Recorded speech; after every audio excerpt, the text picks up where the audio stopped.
देखो अब आगे कंटिन्यू कर रहे हैं एनर्जी ऑफ इलेक्ट्रॉन्स।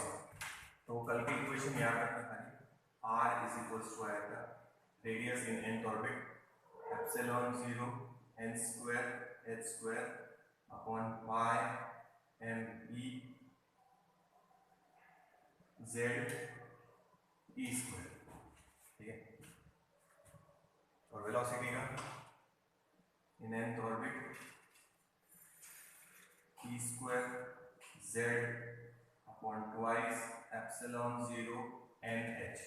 तो याद रखना m e is the mass of electron, z is the atomic number, e is the charge on electron, n is the orbit number, h is the Planck's constant, n is also known as principal quantum number. Now electron, ये nucleus, ये electron, electron कौन से motion में है? Circular motion में, with velocity v, circular motion है। तो उसकी एनर्जी निकालना है, total energy. It can be written as kinetic energy plus potential energy. Total energy निकालना, kinetic energy plus potential energy, ठीक है। तो टोटल एनर्जी को डिनोट करेंगे ई एन से। काइनेटिक एनर्जी लिखेंगे half m e v n square plus potential energy कैसे लिख रहे हैं ध्यान देना। इलेक्ट्रोस्टैटिक में हुआ है वर्क डन का फॉर्मूला, वर्क डन का फॉर्मूला था 1/4 pi epsilon 0 q1 q2 upon r।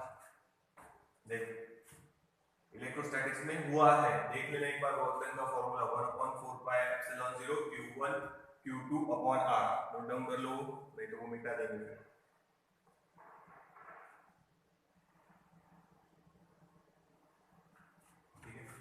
तो यहाँ आएंगे ये नेगेटिव लेंगे, खाली इतना ध्यान रखना।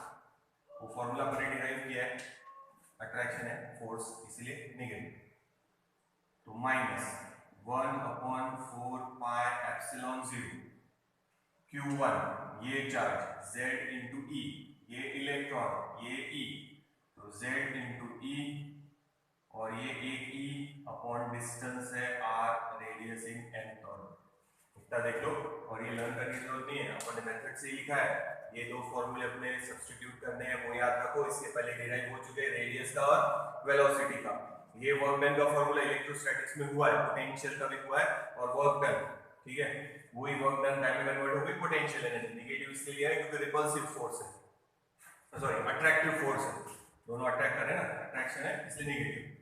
तो यहाँ माइनस ही है, या फिर अपन ऐसा बोल सकते हैं negative sign shows that it is bounded with that nuclear energy. Nucleus का जो फोर्स है, इलेक्ट्रोस्टैटिक फोर्स, उससे बाउंडेड है, न्यूक्लियस के साथ बाउंडेड है।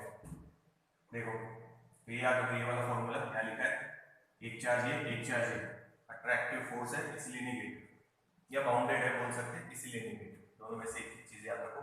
ग्रेविटेशन जो है, ग्रेविटेशनल पोटेंशियल भी नेगेटिव ही लेते हैं, ग्रेविटेशनल पोटेंशियल एनर्जी, क्योंकि ऑब्जेक्ट बाउंडेड रहता अर्थ के साथ। वैसे यहाँ है negatively charge electron and positively charge nucleus. अब टेक्स्ट बुक में या अपने नोट्स में इसको डायरेक्ट लिखा है, ये हटा देते हैं।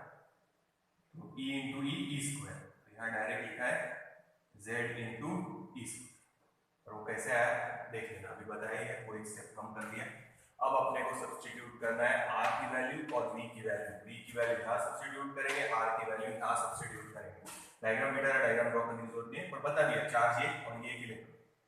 यहाँ पे पॉजिटिव चार्ज है z into E, z is the atomic number, एक ही इलेक्ट्रॉन का कंसीडर कर रहे हैं, बाकी भी है इलेक्ट्रॉन, z इलेक्ट्रॉन है, पर अपन एक इलेक्ट्रॉन का सर्कुलर मोशन यानी उस पर्टिकुलर इलेक्ट्रॉन की nth ऑर्बिट में जो है उसकी kinetic energy plus potential energy निकाल रहे हैं, मतलब टोटल एनर्जी निकाल रहे हैं इन nth ऑर्बिट। तो बेटा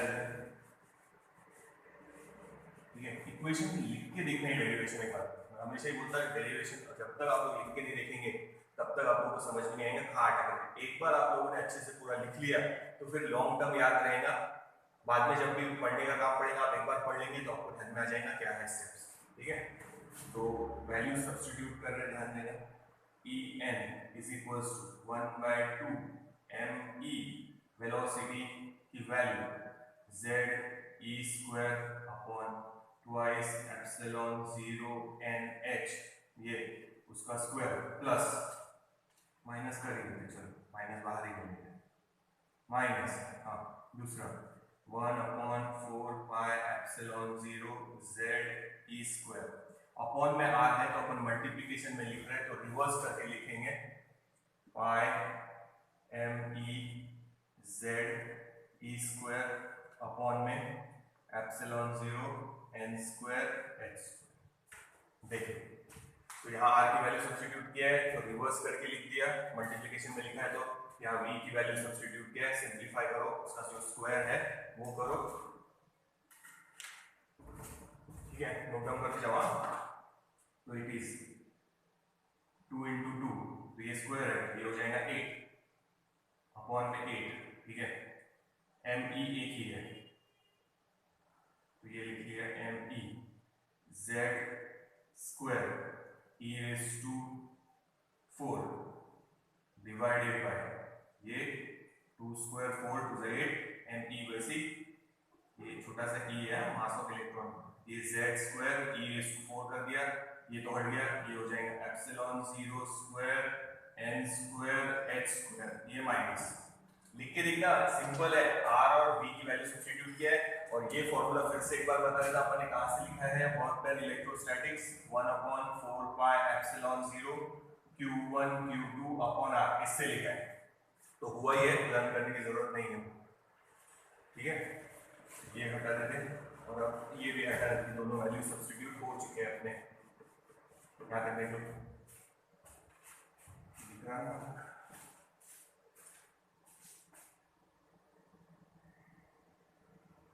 ठीक है, आगे चलते हैं।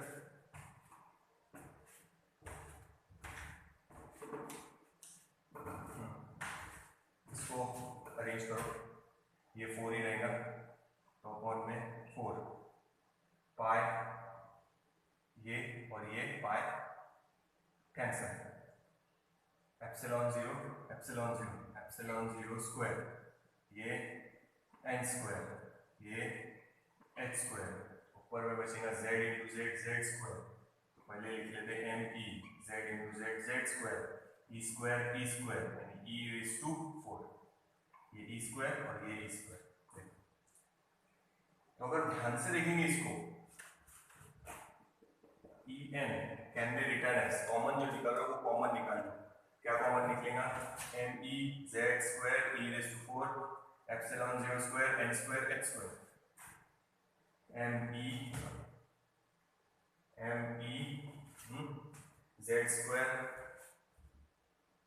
e⁴ अपॉन ε0² n² h² और ब्रैकेट में बचेगा 1/8 माइनस 1/4, 1/8 माइनस 1/4, तो इसका आंसर आएगा, देखो ये तो सिंप्लीफाई कर लेंगे ना, निगेटिव आएगा, नेगेटिव माइनस 1/8, क्या आएगा -1/8, तो डायरेक्ट लिख रहे हैं minus m e z² e⁴ upon में 8 माइनस 1/8 इसका आंसर, ठीक है, तो ये माइनस और ये अपॉन में ε0² n² h²।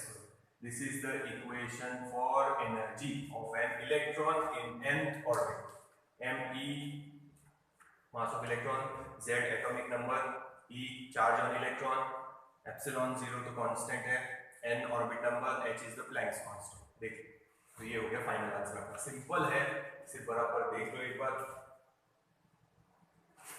टोटल एनर्जी निकालना है तो kinetic energy, charge particle circular motion में तो काइनेटिक एनर्जी भी potential energy, potential energy negative क्यों, क्योंकि it is bounded with the nucleus, या बोल सकते हैं अट्रैक्टिव फोर्स है ये माइनस। ये फॉर्मूला कहां से लाया वो देख लेना, इसमें v की वैल्यू सब्स्टिट्यूट किया है, इसमें r की वैल्यू, ये v की वैल्यू ये r की वैल्यू रिवर्स करके तो सिर्फ सिंपलीफाई करना है, you will get the final answer. सिर्फ क्या करना है, एक बार जब तुम लिखेंगे ना तो क्या होगा कि गड़बड़ नहीं होगी लिखते समय, यानी एक बार अगर आप लोग हाथ से निकल गया लिखते टर्म्स है ना, मिक्सअप नहीं होगा, यानी फाइनल आंसर तक आप आराम से पहुंच सकते हैं। अगर ये और ये टर्म बराबर लिख लिए, वेलोसिटी और रेडियस के इक्वेशन तो आप याद ही रखते हैं न्यूमेरिकल के लिए, ये भी याद रखो। देखो माइनस साइन है, this is the equation for total energy.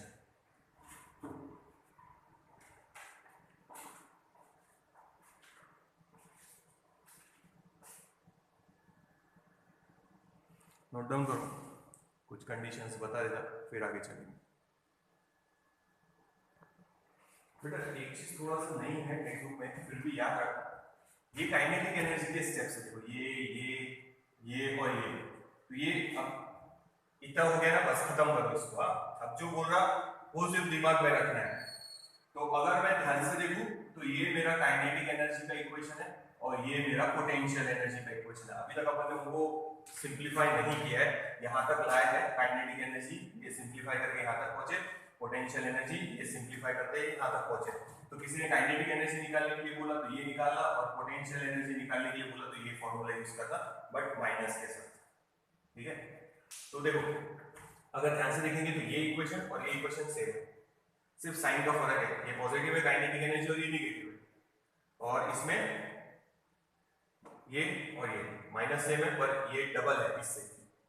तो अपन ये लिख सकते हैं, ध्यान रखना, kinetic energy is equals to minus total energy. अगर न्यूमेरिकल में आया तो ध्यान रखना, यानी ये माइनस कर देंगे, देखो माइनस माइनस हो जाएगा प्लस, यानी ये इक्वेशन मिल जाएगा।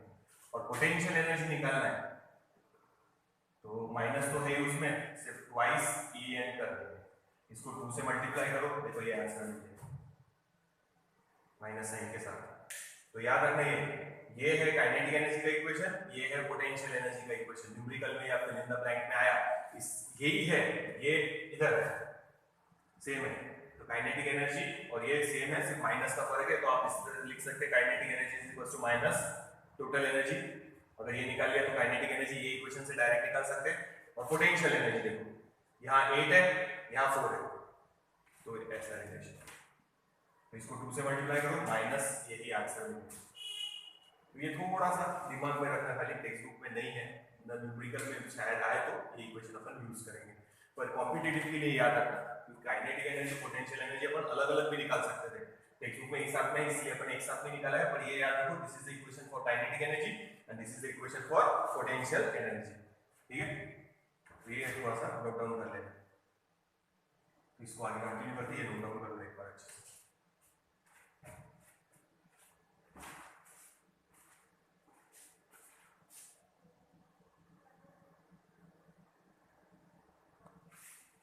ये लॉजिक याद रखना, काम आया तो कोई भी एक वैल्यू निकाल ली, अगर ये भी निकाल ली तो ये और ये डायरेक्ट आप निकाल सकते हैं ये वाली equation. Kinetic energy minus E n, इसको माइनस से मल्टीप्लाई कर दो तो देखो ये आंसर मिलेगा, यानी काइनेटिक एनर्जी मिल गई। अगर इसको 2 से मल्टीप्लाई करेंगे, माइनस नहीं है 2 से मल्टीप्लाई करेंगे तो ये आंसर मिल गया, मतलब क्या मिल जाएंगी, पोटेंशियल एनर्जी। तो ये थोड़ा सा याद रखना, ये रिलेशन टेक्स्ट बुक में नहीं है, अभी नोट्स मिले नहीं है, उसमें भी नहीं लिखा है अपने, क्योंकि टेक्स्ट बुक में ही नहीं दिया है, पर फिर भी मैंने बताया है कॉम्पिटिटिव वालों ने याद रखना, और टेक्स्ट बुक में ये लगे तो अलग से मेंशन कर लो या इनको ब्रैकेट करके डाल देना, ये काइनेटिक एनर्जी और ये potential energy.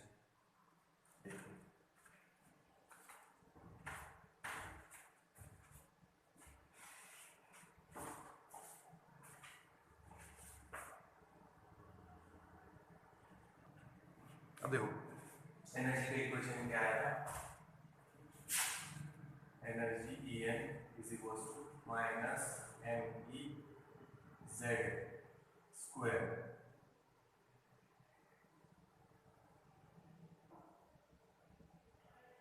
e raised to 4 upon 8 epsilon 0 square n square h square. ठीक है, now first we can say En is directly proportional to z square, क्योंकि वही चेंज होगा, और inversely proportional to n square। ये और ये अगर अपन ऐसा बोले, हम माइनस से निकाल सकते हैं, और अगर अपन ऐसा बोले कि फॉर अ गिवन एटम, अगर एटम फिक्स है यानी z की वैल्यू चेंज नहीं होगी, तो we can say En is inversely proportional to n square। But अगर किसी ने बोला z की वैल्यू चेंज हो रही है और ऑर्बिट नंबर भी, तो ये वाला फॉर्मूला यूज करना, बाकी सब चीजें तो कांस्टेंट रहेंगी, देख लो।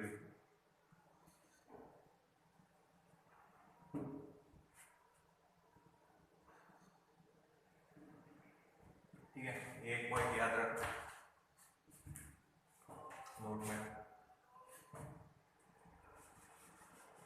नाउ आगे चलते हैं।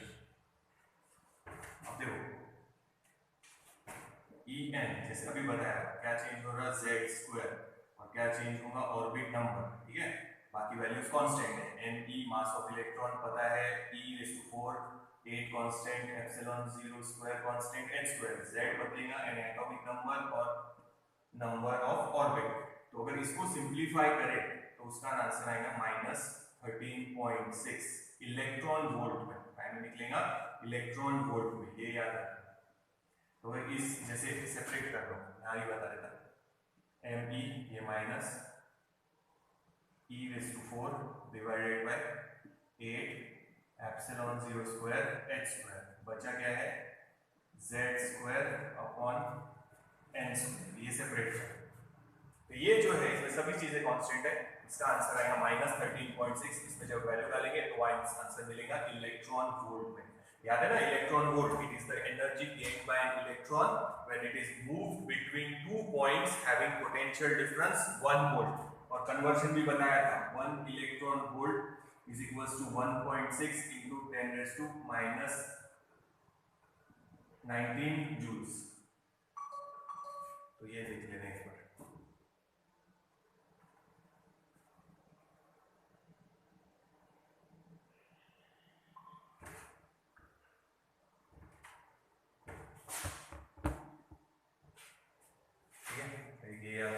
आगे चलते हैं।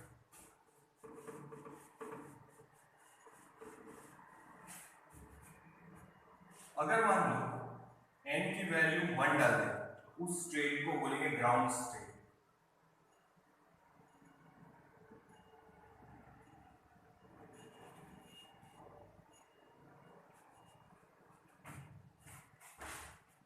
n की वैल्यू अगर 1 है, इलेक्ट्रॉन फर्स्ट ऑर्बिट में ले रहे तो उसको बोलेंगे ग्राउंड स्टेट, ठीक है। अगर अपन n की वैल्यू डाल रहे ग्रेटर देन 1, यानी n की वैल्यू ग्रेटर देन 1 ले रहे हैं, इलेक्ट्रॉन हायर ऑर्बिट में जा रहा है, तो it is called excited state, ground state, excited state. n is equal to 1 है, इलेक्ट्रॉन फर्स्ट ऑर्बिट में, it is in ground state. अगर n हायर ऑर्बिट में गया तो कौन से स्टेट में जाएगा, एक्साइटेड स्टेट। मतलब n की वैल्यू ज्यादा है, एनर्जी की वैल्यू भी ज्यादा रहेगी। अब ज्यादा क्यों बोल रहे हैं, देखो जाके तो बोल रहे हैं अपन इनवर्स वेरिएशन, यानी वैल्यू कम ही होंगी but less negative. Less negative definitely is greater then larger negative, ठीक है, समझा रहता है। एक बार देखो, अगर पहले -10, ठीक है, फर्स्ट ऑर्बिट में सपोज -10, अब अपन सेकेंड या थर्ड ऑर्बिट में गए हैं, आगे वाले ऑर्बिट में, तो ये वैल्यू डेफिनेटली कम हो जाएगी, यानी हो गई समझो -3। कौन ग्रेटर है, -3 इज ग्रेटर, लेस नेगेटिव। तो याद रखना when we go in excited state the electron has higher energy, orbit number भी इंक्रीज हुआ है। अब इनवर्स वेरिएशन है पर ये साथ में माइनस साइन भी याद रखना, ठीक है। ओवरऑल जो वैल्यू है वो डिक्रीज हुई है but it has become less negative. Less negative मतलब it is greater than initial. तो ये एनर्जी क्या होगी, इंक्रीज। डिक्रीज मत लिखना, याद रखना when it goes to excited state, electron goes to excited state, higher orbit में जब जाएगा तो इट हैज मोर एनर्जी। क्यों, because the value become less negative. कम ही हुई है वैल्यू, देखो 10 था अब 3 हो गई, बट नेगेटिव साइन भी है साथ में, लेस नेगेटिव हो गई, ठीक है। और जब अपन किसी इलेक्ट्रॉन को फ्री कर देंगे तो that energy is called excitation energy, याद है ना, या सॉरी आयोनाइजेशन एनर्जी, ठीक है। तो ये देख लो पहले, तो याद रखना n इज इक्वल टू 1 है तो कौन सा स्टेट है, ग्राउंड स्टेट। अगर हायर ऑर्बिट में गया electron, that state is called excited state या excited state of atom, where orbit number increase हुआ है, एनर्जी भी इंक्रीज होगी, एक्चुअल वैल्यू डिक्रीज हो रही है और माइनस साइन है, तो अपन लिख सकते हैं it becomes less negative. Less negative मतलब एनर्जी हैज इंक्रीज्ड, तो एक्साइटेड स्टेट में आ गया, ठीक है। नेक्स्ट देखो, फोर्थ पॉइंट, अगर हाइड्रोजन लेंगे तो एनर्जी का इक्वेशन ये जो लिया है ये बन जाएगा -13.6 इलेक्ट्रॉन वोल्ट, सिर्फ इतना ही। Z की वैल्यू, एटॉमिक नंबर 1, एक ही ऑर्बिट है, ऑर्बिट का भी 1, तो ये याद रखो। हाइड्रोजन के लिए टोटल एनर्जी का इक्वेशन -13.6 इलेक्ट्रॉन वोल्ट। तो अगर हायर ऑर्बिट में गया तो डिवाइडेड बाय n स्क्वायर, जैसे ये फर्स्ट ऑर्बिट में है, सेकेंड ऑर्बिट में रहा तो लिखेंगे -13.6 डिवाइडेड बाय खाली ये क्या आएगा n², यानी सेकेंड ऑर्बिट है तो यहाँ कर देंगे 4, 2² कर देते यानी -13.6 डिवाइडेड बाय 4 इलेक्ट्रॉन वोल्ट, तो सेकेंड ऑर्बिट में ये देखिए सबसे वाले जाने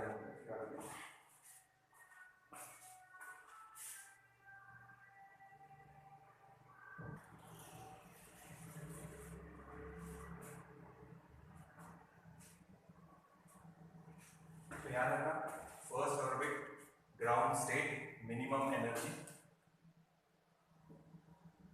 ठीक है, ग्राउंड स्टेट में मिनिमम एनर्जी, जैसे हाइड्रोजन के एग्जांपल ले लो, यहाँ -13.6 यहाँ डिवाइड करेंगे -3 पॉइंट समथिंग जो भी आएगा तो डेफिनेटली ये वैल्यू कम हो गई, नंबर देखेंगे तो, बट माइनस है, less negative, means we can say E2 is greater than E1, minus sign भी कंसीडर करना है, 3.4 एग्जैक्ट लेंगे तो इलेक्ट्रॉन वोल्ट, ठीक है। देखो तो ये है फर्स्ट ऑर्बिट में और ये है सेकंड ऑर्बिट में, डेफिनेटली ये 13.6 से ये 3.4 है, बट साथ में माइनस साइन भी देखो, ये नेगेटिव है ये भी नेगेटिव है, means it is less negative, means ये वैल्यू ग्रेटर है। तो आप जैसे हायर ऑर्बिट में जाएंगे एनर्जी इंक्रीज होगी, ध्यान रखना इनवर्स वेरिएशन का लॉजिक मत लगा के लिखना है, यहाँ पे यहाँ माइनस साइन साथ में लेना है, तो याद रखना हायर ऑर्बिट में जाएंगे तो एनर्जी क्या होगी इंक्रीज। तो ग्राउंड स्टेट में एनर्जी है मिनिमम, जब आप हायर ऑर्बिट में लेके जाएंगे उस इलेक्ट्रॉन को तो एक्साइटेड स्टेट में चले गए, तो एक्साइटेड स्टेट में जाने के लिए जो एनर्जी देनी पड़ेगी it is called excitation energy. कौन सी एनर्जी? Excitation energy.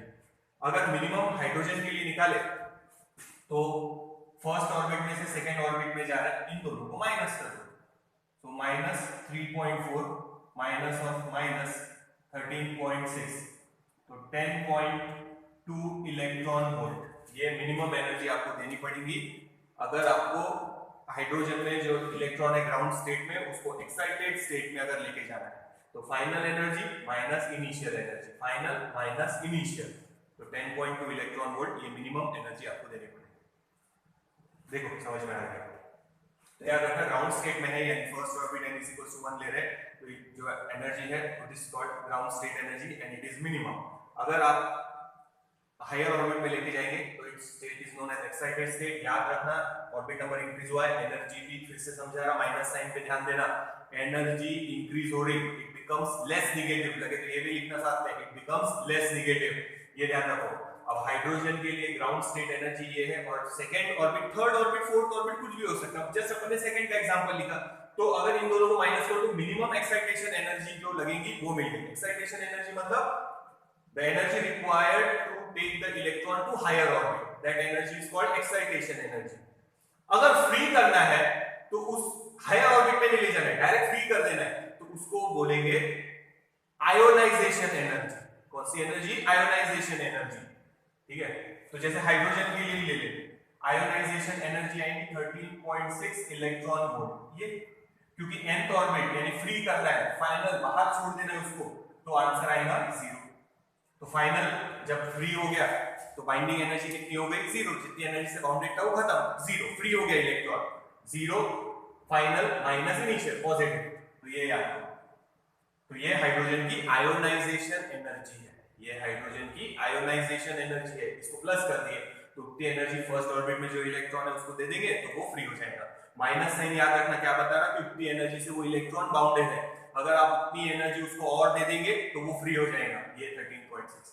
और ये जो निकाला है ये मिनिमम एक्साइटेशन एनर्जी है फर्स्ट ऑर्बिट से सेकंड ऑर्बिट जाने के लिए, तो ये सारे पॉइंट्स ज्यादा याद रखना। Ionisation energy, energy required to free the electron from the ground state, तो हाइड्रोजन के लिए लिखा ही है फर्स्ट ऑर्बिट में माइनस है, मतलब इतनी एनर्जी से बाउंडेड है, उतनी एनर्जी आप दे देंगे तो वो फ्री हो जाएगा, तो दिस इज आयोनाइजेशन एनर्जी। और ये minimum excitation energy, first orbit से कौन से ऑर्बिट में जाना है? सेकंड ऑर्बिट में, सेकंड एक्साइटेड स्टेट में जाना है समझो, तो ये याद रखना। ग्राउंड स्टेट में एनर्जी मिनिमम, एक्साइटेड स्टेट में अगर जाएंगे हायर एनर्जी ऑर्बिट में तो एनर्जी क्या होगी? इंक्रीज। तो ये हाइड्रोजन की मिनिमम एक्साइटेशन एनर्जी है, यानी जस्ट फर्स्ट ऑर्बिट से सेकंड में जा रहा है। फर्स्ट से थर्ड में जाएंगे तो यहां क्या कर देंगे? 9, Z तो हट गया ना, Z हट गया तो यहां उसके लिए आ जाएगा 1/n², तो हायर ऑर्बिट के लिए ऐसा चलेगा उसमें हाइड्रोजन। ठीक है, ये देखिए, इसके आगे चलते इतना नोट डाउन करो। ये जो पॉइंट्स बताया ना, वो सब पॉइंट्स याद रखना है। देखो एक बार नोट डाउन करो।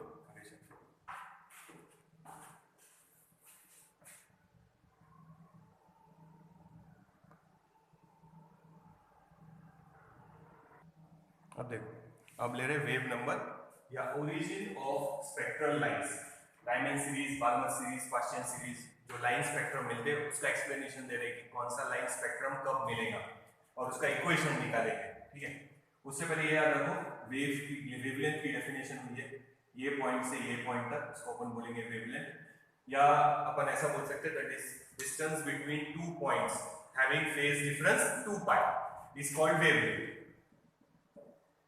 Number of waves in 1 meter is called wave number. Wave number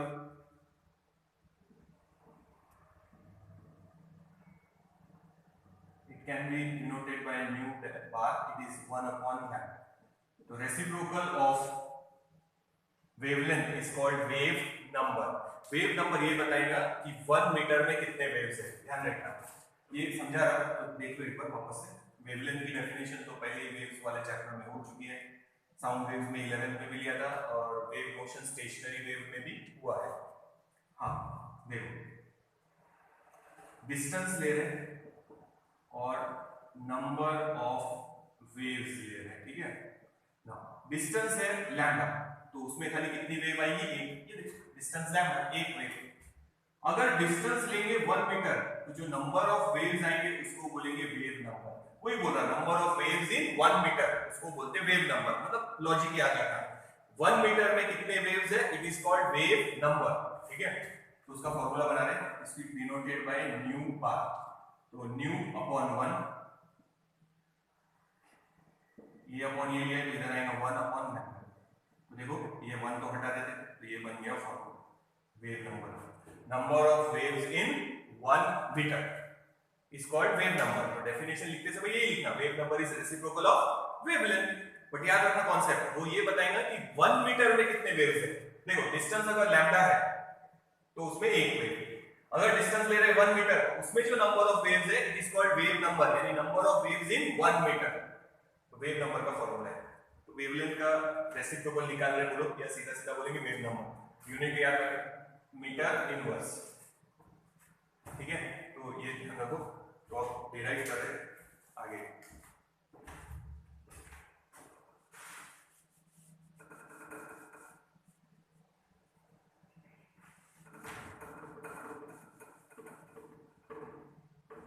तो देखो अब यहाँ पे यूज करेंगे थर्ड पोस्टुलेट, क्योंकि उसी में बोला था कि इलेक्ट्रॉन एनर्जी इमिट करेगा, बट कब इमिट करेगा, when it goes from outer orbit some higher excited state में से ग्राउंड स्टेट में जब इलेक्ट्रॉन वापस आएगा। ठीक है, फिर से बता देता, ये है न्यूक्लियस, ये है फर्स्ट ऑर्बिट, ये है सेकंड ऑर्बिट। यहाँ इलेक्ट्रॉन था, हमने कुछ एनर्जी दिया तो वो एक्साइटेड स्टेट में चले गया, इसको बोलते हैं एक्साइटेशन एनर्जी। अभी समझाया। ठीक है, इतनी ज्यादा एनर्जी नहीं दिया कि वो फ्री हो जाए, आयोनाइजेशन एनर्जी नहीं दिया, एक्साइटेशन एनर्जी दिया है, हायर ऑर्बिट में गया। फिर से बता रहा, वो इलेक्ट्रॉन जो यहाँ गया है वो खाली वहां 10⁻⁸ सेकंड के लिए रहेगा, क्योंकि एटम अनस्टेबल हो जाएगा। तो अब उसके पास ज्यादा एनर्जी है और यहाँ कम थी, तो अब जब वो वापस अपने ओरिजिनल ऑर्बिट में आएगा तो उसके पास ज्यादा एनर्जी स्टोर नहीं रह सकती, क्योंकि एनर्जी के हिसाब से ऑर्बिट डिसाइड होगा। तो जब वो इनर ऑर्बिट में आ रहा तो उसको एक्स्ट्रा एनर्जी इमिट करनी पड़ेगी। Next, extra energy is emitted in the form of photon, और फोटोन की एनर्जी का फॉर्मूला बताया मैंने h nu, ये याद रखना, where h is the Planck's constant, scientist के नाम थे, and mu is the frequency. और अगर मान लो ये m नंबर का ऑर्बिट है, ये n नंबर का, तो इक्वेशन ऐसा आएगा कि वो एनर्जी कितनी इमिट करेंगे, एनर्जी इमिट करेंगे difference of energy in two orbits. दो ऑर्बिट में जो एनर्जी है, यहाँ जो हायर एनर्जी है, यहाँ लोअर, तो जब वो इमिट होगा तो एनर्जी डिफरेंस दोनों ऑर्बिट के बीच में का जो एनर्जी डिफरेंस है उतनी एनर्जी इमिट होगी इन द फॉर्म ऑफ फोटोन। ये हो चुका है भैया। तो अपन यहाँ बोल रहे हैं n is the outer orbit और n is the inner orbit. देखो ये वापस से लॉजिक याद रखो, थर्ड पोस्टुलेट यूज कर रहे हैं। देख लो एक बार, तो इसको मिटा दें, कॉन्सेप्ट याद रखो। तो एक्सरे प्रोडक्शन, लेजर प्रोडक्शन, यही कॉन्सेप्ट से होता।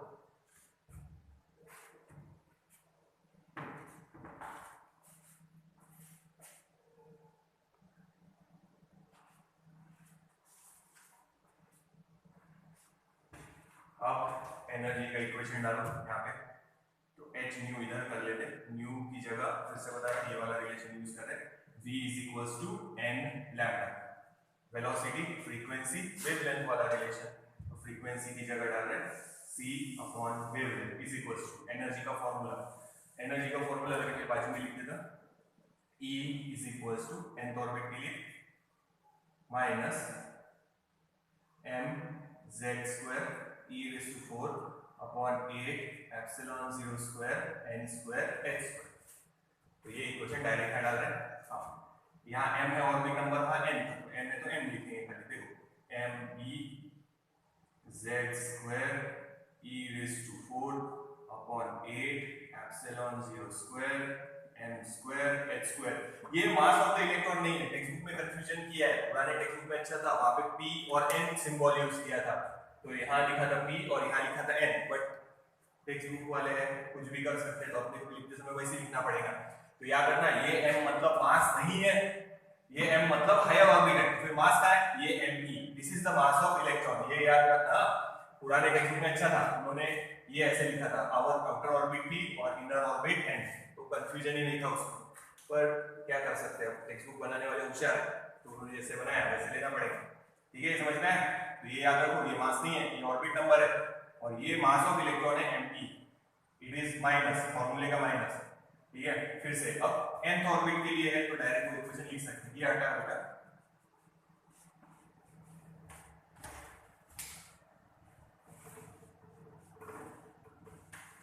ठीक है।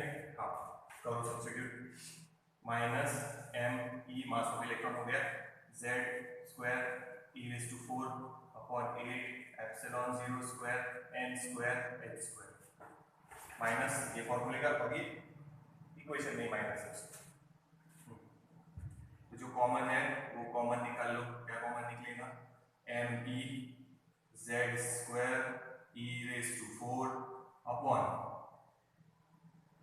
8 common, epsilon 0 square common, h square common, bracket में बचेगा यहाँ पे m। अच्छा देखो चेंज क्या करते हैं, ये माइनस और ये माइनस प्लस, तो इसको पहले लिख रहे 1 अपॉन n स्क्वायर, ये माइनस इसको बाद में लिख रहे 1 अपॉन n स्क्वायर, और इधर अभी वैसे ये h c अपॉन लैम्डा, यहाँ पे देखो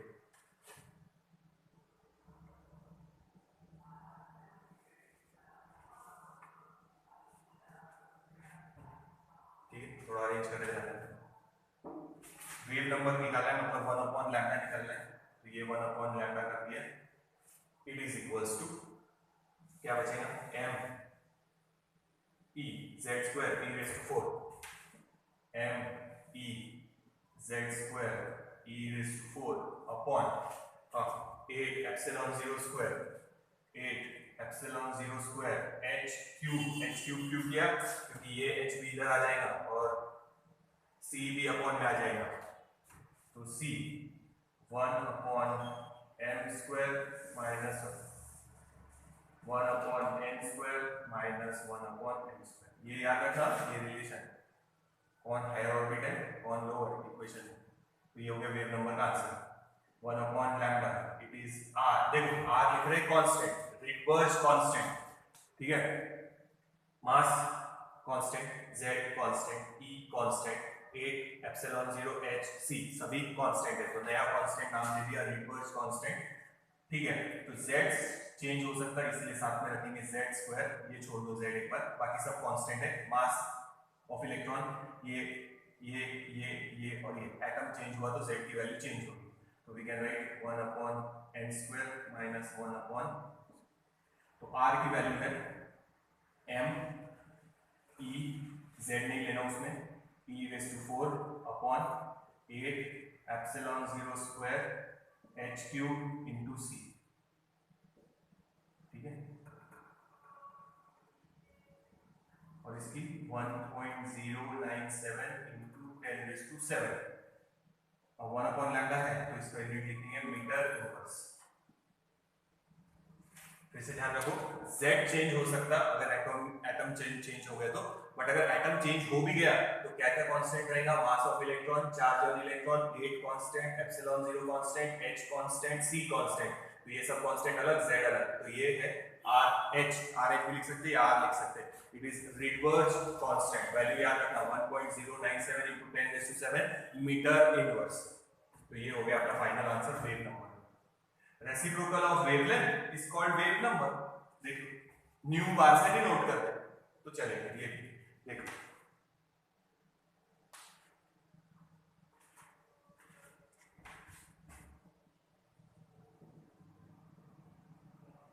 रिडबर्ग कांस्टेंट, सभी वैल्यूज कांस्टेंट है, इसको बोलते हैं रिडबर्ग कांस्टेंट। वैल्यू याद रखो 1.097 into 10⁻⁷ मीटर इनवर्स। इतना नोट डाउन करो, इंपॉर्टेंट है। देखो अगर आया derive the starting from the equation, ये इक्वेशन डिराइव नहीं करना है, ऐसे ही आएगा starting from the equation of energy derive the equation for wave number या equation for origin of spectral lines. अब इससे स्पेक्ट्रल लाइंस कैसे निकालेंगे वो बताता, पहले ये देखो। स्पेक्ट्रल लाइन मतलब लाइन स्पेक्ट्रम आएगा, सिंगल वेवलेंथ या सिंगल फ्रीक्वेंसी। ये ऑर्बिट, हायर ऑर्बिट से जब इनर ऑर्बिट में आएंगे तो वो एनर्जी इमिट करेंगे। एनर्जी इमिट कौन से फॉर्म में कर रहे हैं? लाइट, फोटोन, तो फ्रीक्वेंसी फिक्स रहेगी, वेवलेंथ फिक्स रहेगी, तो इसीलिए उसको बोलते हैं लाइन स्पेक्ट्रम। कंटीन्यूअस स्पेक्ट्रम यानी चेंजिंग वेवलेंथ नहीं मिलेगी।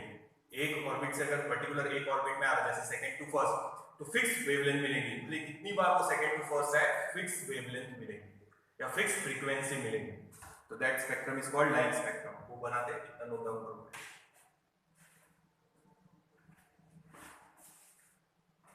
याद रखना अगर एटम चेंज हुआ तो z चेंज होगा, इसलिए z² बाहर रखो, बाकी m e⁴ 8 epsilon 0 square h cube into c ये सब कांस्टेंट है। इसको नया नाम दिया है Rydberg constant. 1.097 into 10⁻⁷ metre inverse. Value याद रखो, गिवन रहती पर नहीं रही तो आप ले सकते हो। और रिडबर्ग कांस्टेंट निकालने के लिए एनालिटिकल में ये फार्मूला याद रखना, मास of electron me e⁴ 8 epsilon 0 square h cube into c। Note down.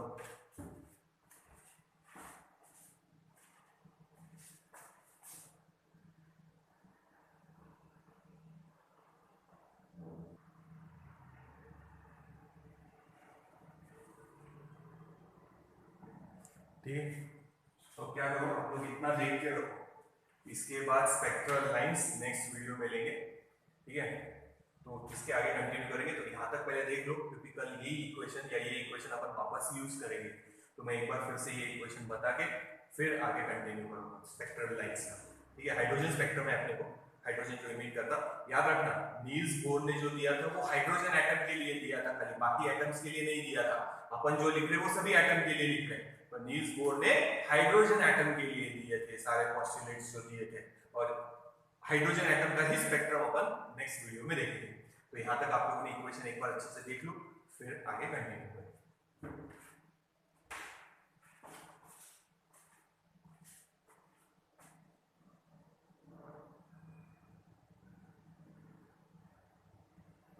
और अच्छे से देख के रखो, ठीक है।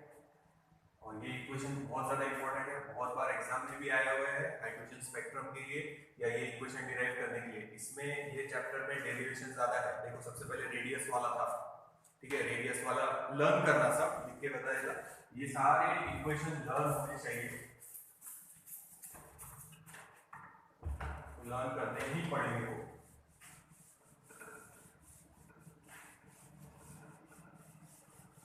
न्यूमेरिकल में इक्वेशन डिराइव नहीं करना है, देखो डायरेक्ट याद रखना पड़ेगा, और फिल इन द ब्लैंक वगैरह में आया तो भी आप लोगों को याद रखना पड़ेगा, ठीक है। तो इसके आगे का नेक्स्ट वीडियो में कंटिन्यू करने वाला है।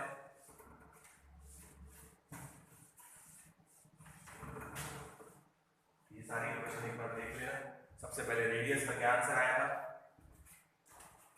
r n is equals to epsilon 0 n square h square upon pi m e square, mass of electron, और साथ में है z,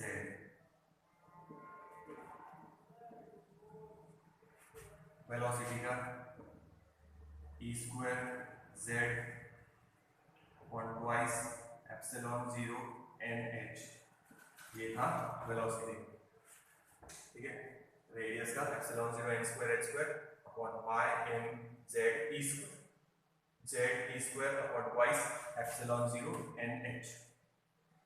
अब याद रखो, अगर किसी ने एंगुलर वेलोसिटी बोला तो ये रिलेशन याद है अपने को, v is equals to r omega. इससे आप एंगुलर वेलोसिटी का इक्वेशन बना सकते हैं। वेलोसिटी का इक्वेशन डालो और रेडियस का इक्वेशन डालो, ठीक है। तो बना के देखना क्या आता आंसर, ये दोनों वैल्यूज में सब्स्टिट्यूट करो, एंगुलर वेलोसिटी का आंसर क्या आता वो बताना है सबने। फिल इन द ब्लैंक में आया तो सॉल्व करते आना चाहिए, टेक्स्ट बुक में नहीं है पर कॉम्पिटिटिव वालों ने याद रखना है। ये रिलेशन आप लोग निकाल के देखो क्या आता, ठीक है।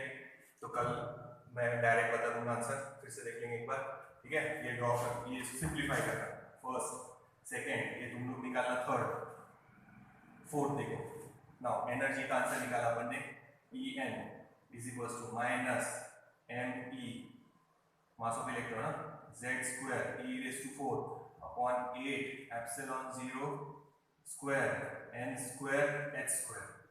फिर अभी एक फॉर्मूला लिखा था 1 upon lambda is equals to r z square 1 upon n square minus 1 upon m square, ठीक है। ये भी है, और r की वैल्यू क्या लिखी थी, m e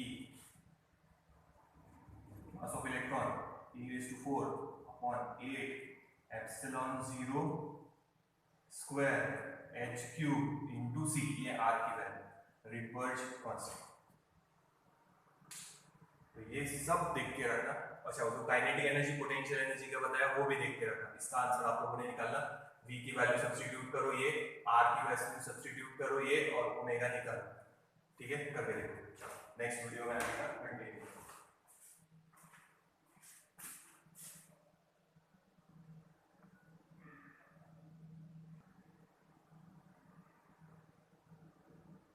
नोट डाउन करना ये सब, कल इसके आगे कंटिन्यू करेंगे।